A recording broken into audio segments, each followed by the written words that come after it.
Let's talk about the noise in your head. It's a specific kind of noise, isn't it? It wakes you up in the morning before your alarm goes off.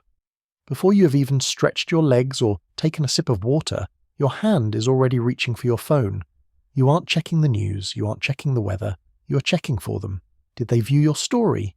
Was he online 3 minutes ago? Did she change her profile picture? And if there is nothing there, no text, no notification, no sign of life, your stomach drops. Your day is ruined before it has even begun. But if there is a crumb, a like, a vague message, a reaction, you feel a rush of euphoria that is stronger than any drug. You feel stabilized. You feel alive. You tell your friends that you are in love. You tell yourself that this is a deep cosmic connection, a twin flame situation, a bond that defies logic.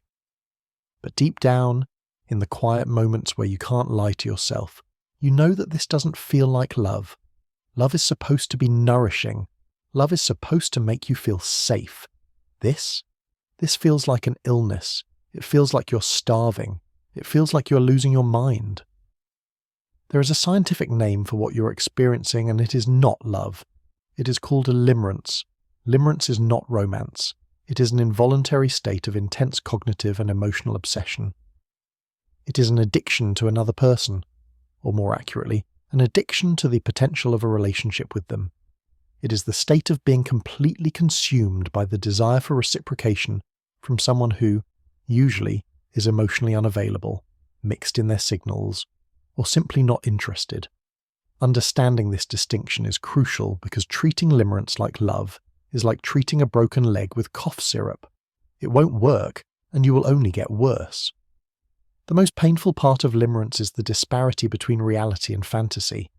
In reality, this person, let's call them the limerent object, because that is what they become, an object of your projection, might be quite ordinary.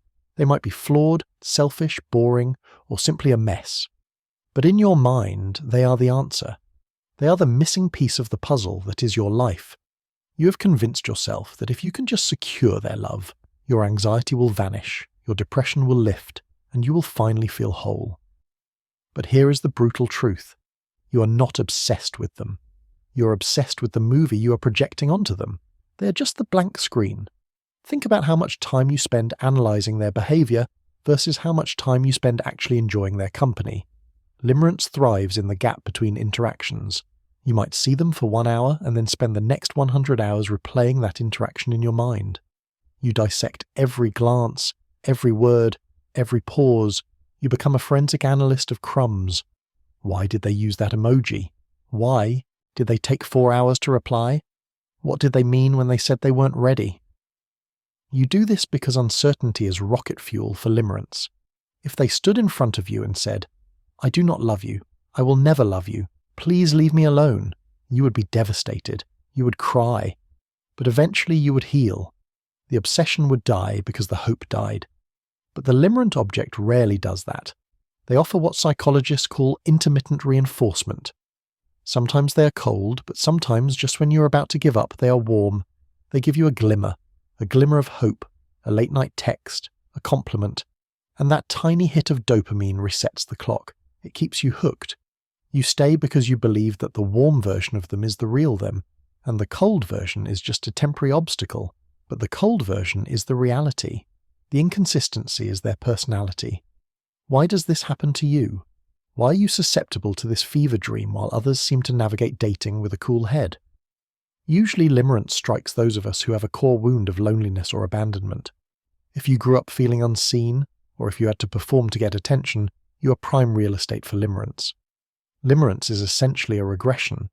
When you're in the grip of it, you feel small, helpless, and desperate, like a child waiting for a parent to come home. You're projecting the role of savior onto a romantic partner.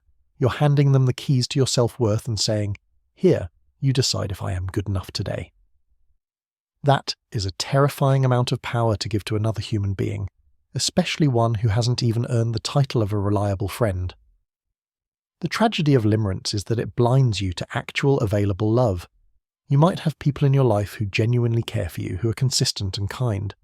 But to the limerent brain, safe love feels boring. It feels flat. Because there is no chase. There is no dopamine spike.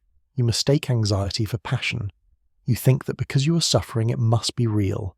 You think, I wouldn't hurt this much if they weren't the one. No, you hurt this much because you're going through withdrawal.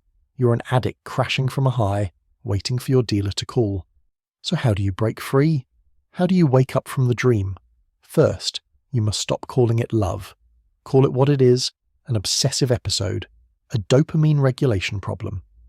By labeling it correctly, you take away its mystical power. This isn't the universe telling you to wait. This is your trauma telling you to suffer. Second, you have to starve the beast. Limerence feeds on contact, but it feeds even more on information. Every time you check their social media, every time you reread their old texts, you are feeding the obsession. You're keeping the neural pathways alive. You cannot be friends with your limerent object. You cannot be friends with your drug dealer while you are trying to get sober. This requires a period of radical no contact, and if you can't block them physically because of work or circumstance, you must block them emotionally. You must become a grey rock, boring, unreactive, uninteresting. But the hardest part of the cure is facing the void that the limerent object was filling. When you finally let go of the fantasy, you won't immediately feel happy. You will feel empty. You will feel bored. You will feel the crushing weight of the loneliness you were trying to run away from. And that is exactly where you need to be. You have to sit in that void.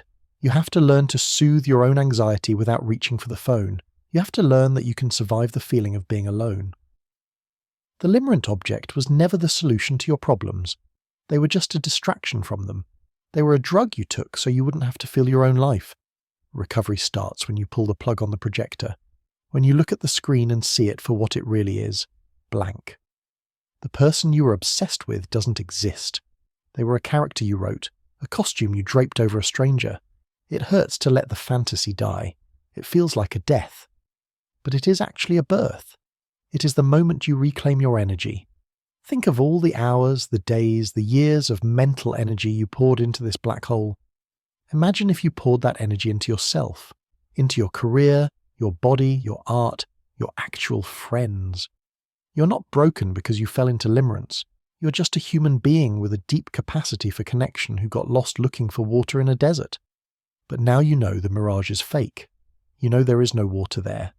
And knowing that is the first step to turning around and walking towards something real.